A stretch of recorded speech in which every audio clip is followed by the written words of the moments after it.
right, so welcome everyone. And in this video, we will talk about work-term requirements. So these are the requirements that need to be completed while you are on a co-op work-term.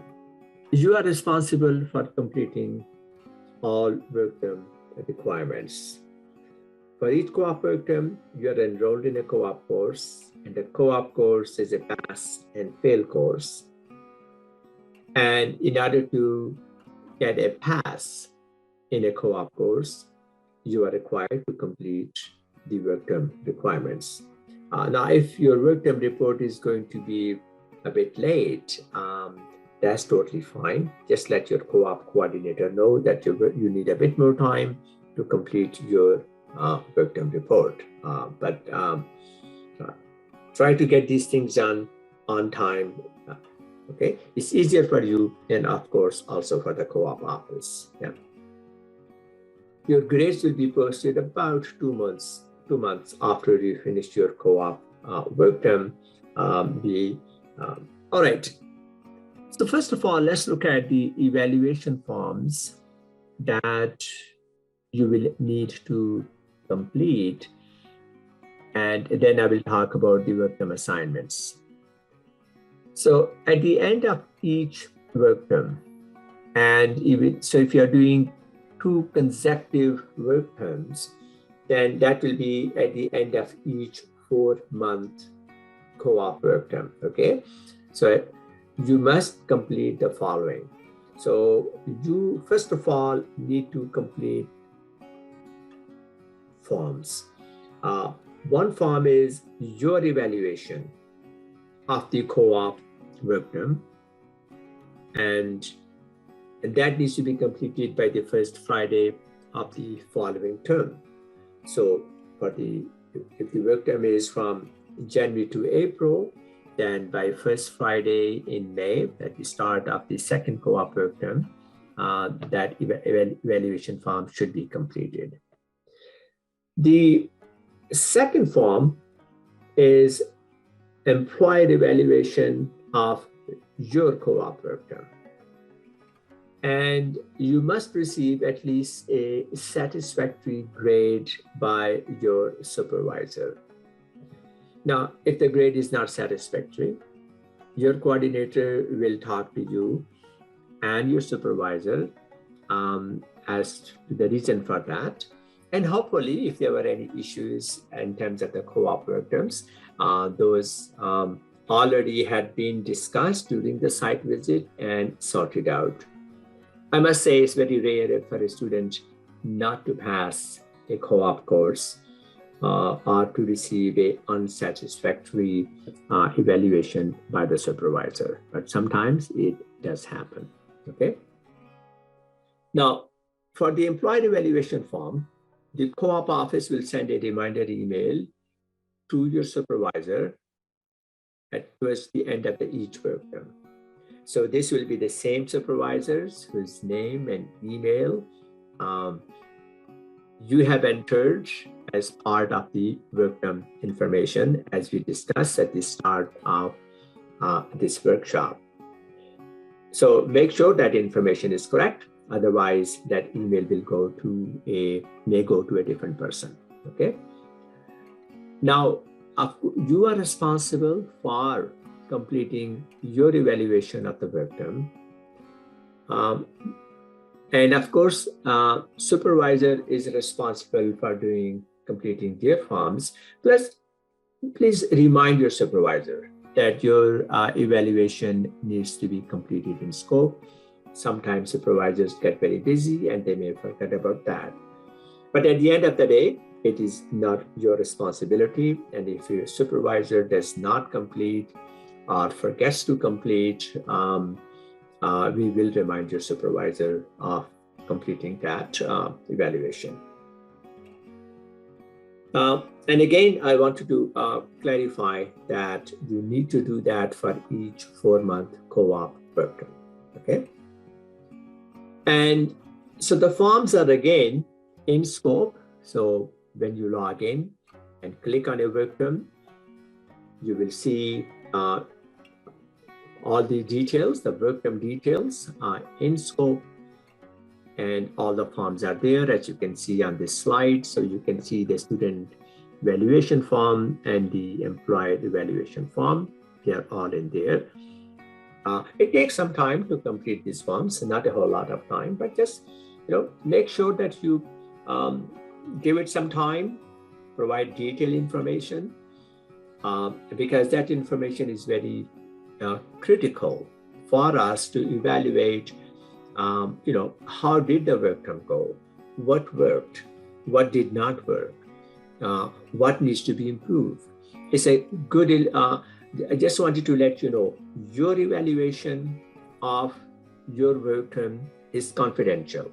We are not going to release that to your supervisor or to your employer unless you approve. So if, for example, supervisor says, I'm curious to find out how did my student evaluate me or our company, we need your approval to do that. So it's confidential. So be honest and be when you complete this evaluation.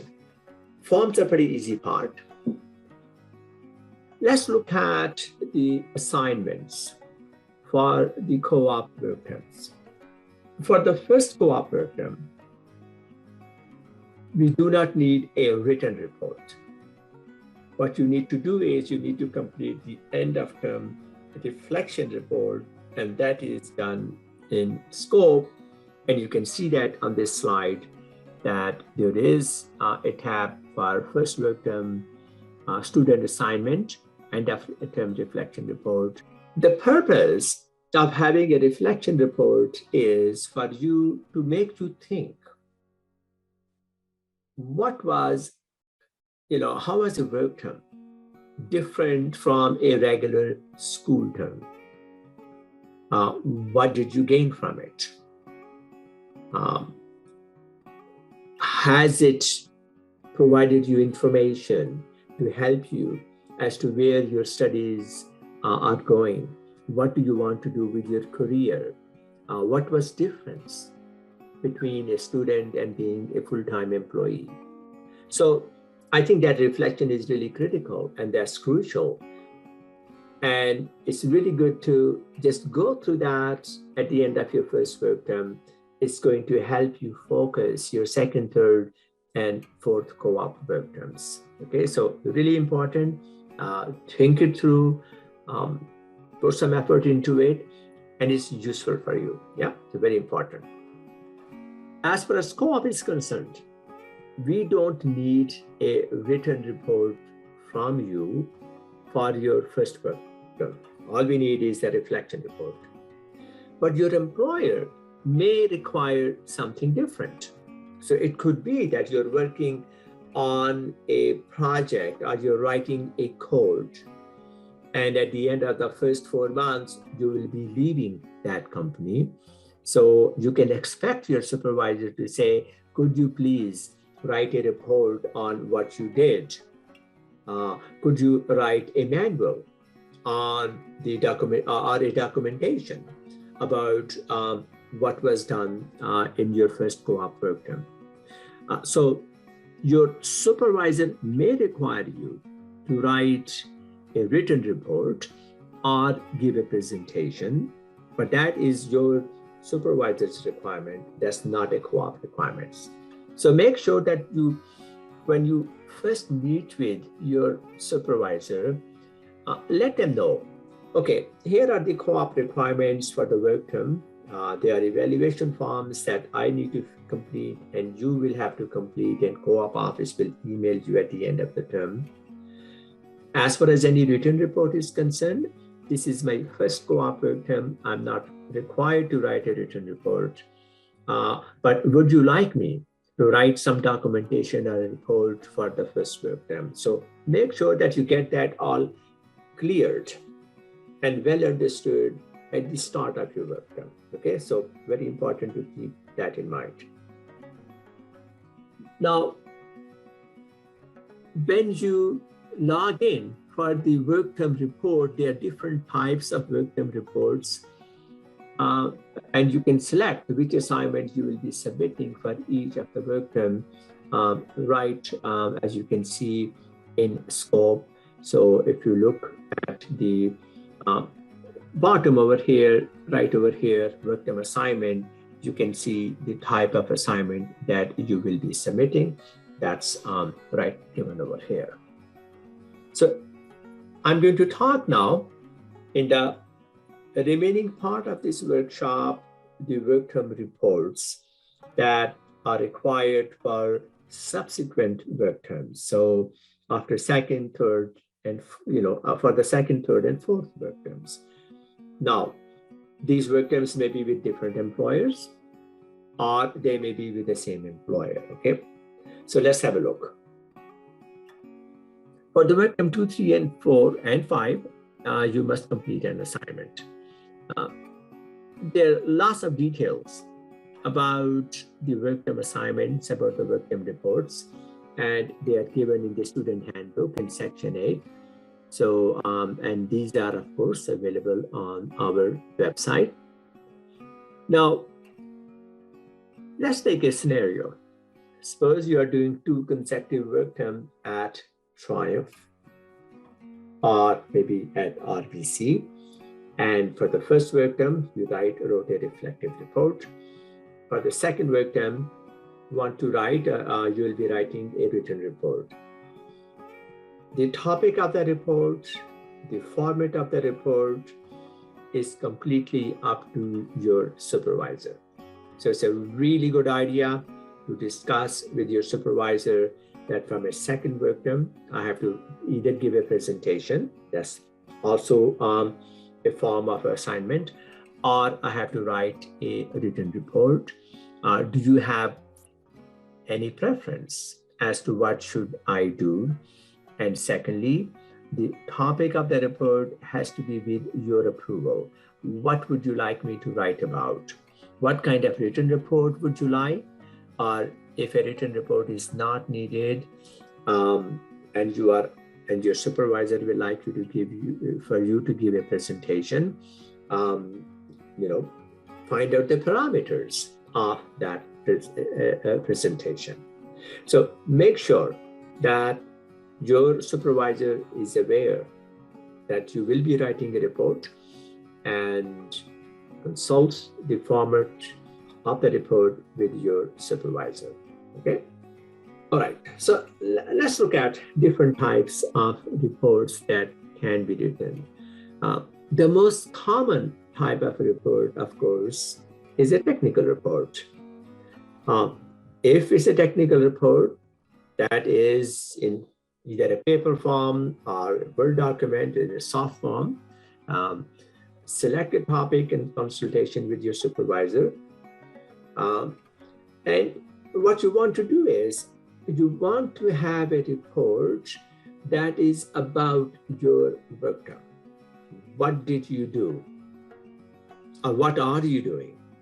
Okay, what would you accomplish at the end of that co-op work term? It could be an experiment that you are doing and the results of that experiment.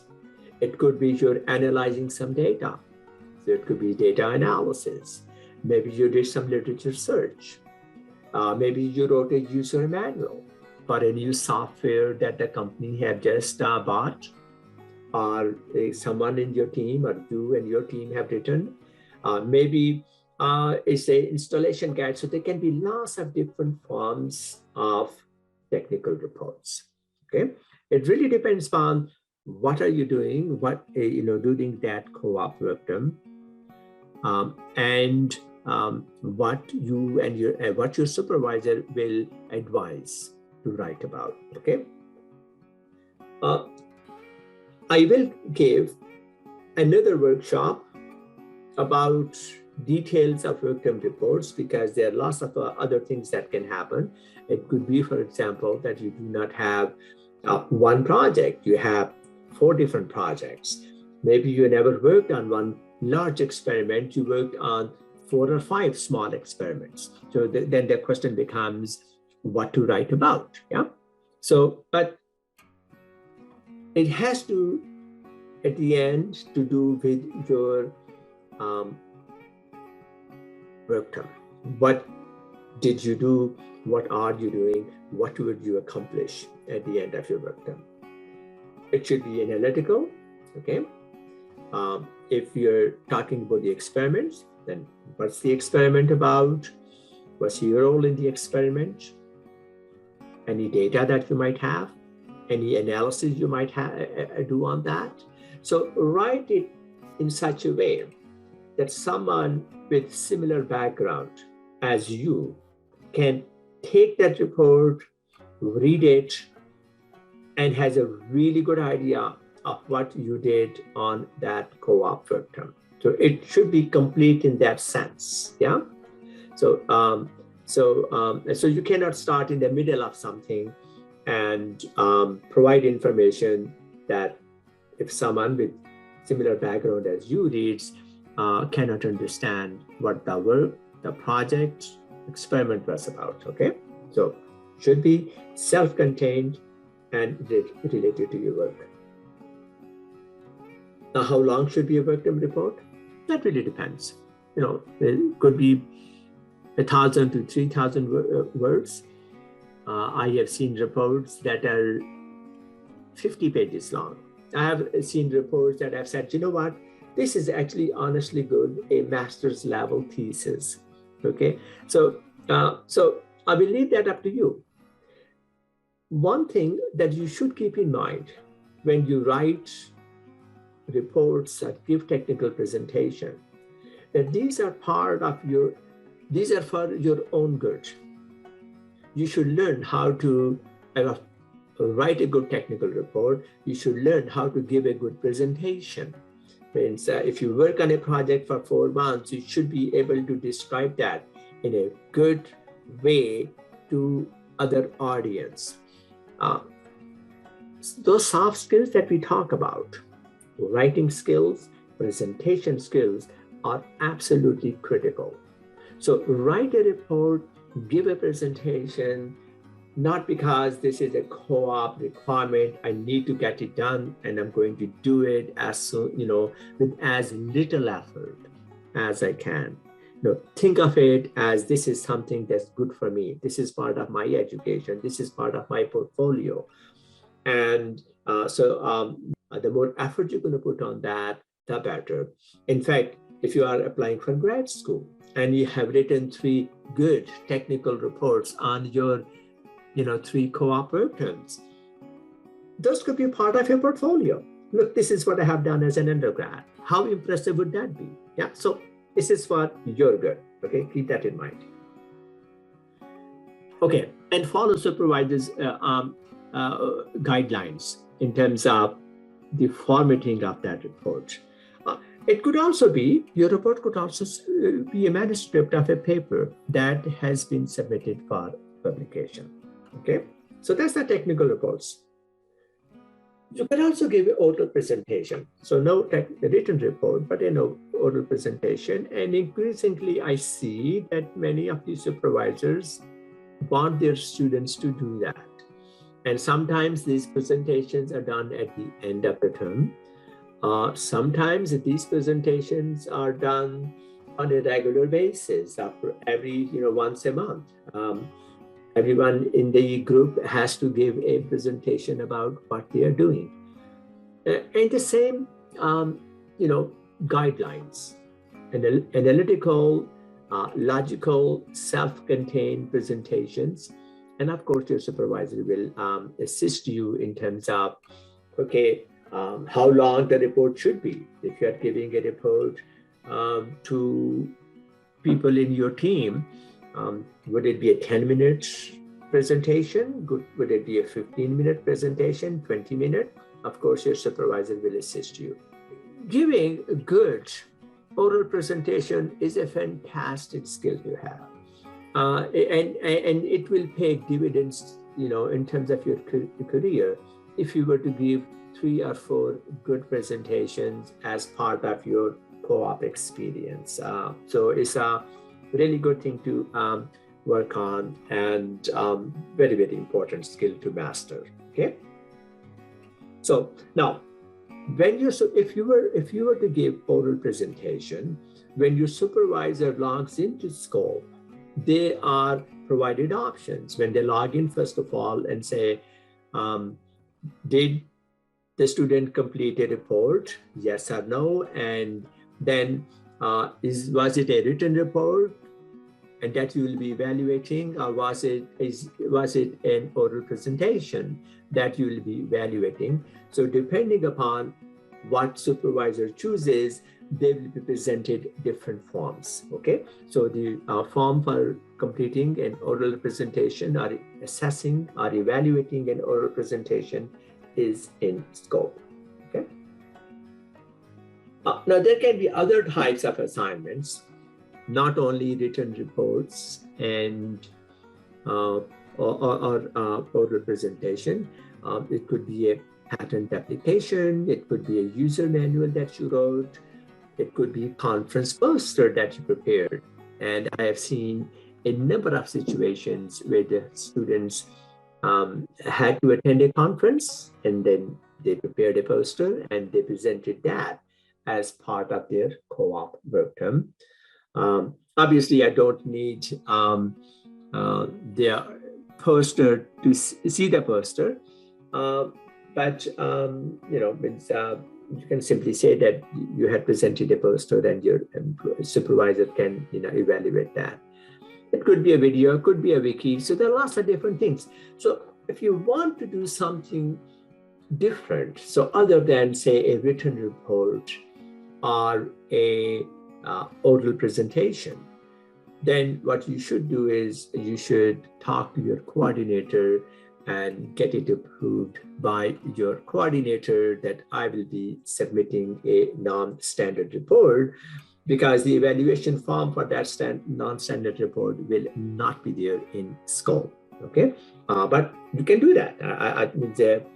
And so now one thing I want you to emphasize, and it's very important to keep in mind, that when it comes to technical reports, you must find out whether the report is confidential or non-confidential.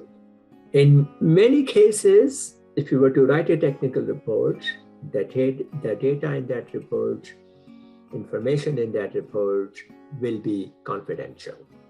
If that is the case, then the report will be marked by your supervisor. So we will not, the co-op office will not see that report, yeah? So make sure when you submit the report or when you put the information in scope about the report, clarify, is it confidential or is it non-confidential? Is confidential is marked by your supervisor. Evaluation is done by the supervisor in scope, okay?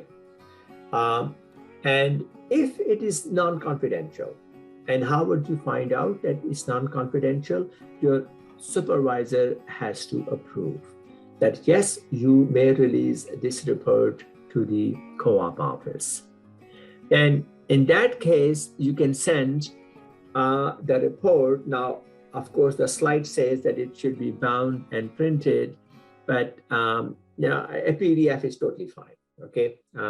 So you can send a co-op. And in this case, of course, it says to the computer science co-op office, but this is a generic a statement. You can send that report to the co-op office, to your coordinator, a PDF of that, okay? And then, of course, it will be marked by your coordinator. If it's me, it's a physics report or a stat report, I will mark it. But if I feel that I don't have the expertise to mark that report, I may send it to someone else to mark it, and that someone else could be another prof, for example, or it could be a postdoc. For the computer science and life sciences students, we do have markers who do depart. They are grad students or are postdocs who mark the reports. But very important to keep that in mind, confidential versus non-confidential if the report. And the same, of course, as far as the oral presentation is concerned, your co-op coordinator most probably will not be there, and it will be marked by your supervisor. There are lots of resources that are available on the Science Co-op website in the student handbook about writing reports. And there are some sample technical reports that are available as well. But I want to emphasize again that when you are writing a report, discuss the topic, the content, the parameters of that report with your supervisor. And it's a really good idea to start on that early on. So don't wait till the last week or the last 2 weeks of your work term. Then you will not be able to write a good report. So reports need to be started earlier on. The topics need to be discussed at early start of your work term. And one advice that I'm going to give you is this, is that keep a logbook of your co-op work term. So have, for example, a hardbound book that you keep. Keep a daily record of what you are doing on your work term. It is extremely useful. Little things, details you can write down over there. That could also be a soft copy, so that's totally fine. But start keeping a log. Keep a logbook. That will help you tremendously in writing a good report, because all the information that you will need will be in that logbook. So writing a good report, make sure, start early and just complete it at the end. Then it's a very, very simple process. You do get into difficulty when you don't start it till the very late. And then the report that you write is a hurried report. And as I said earlier, a report is for your own good. So write a good report, because it's going to help you tremendously.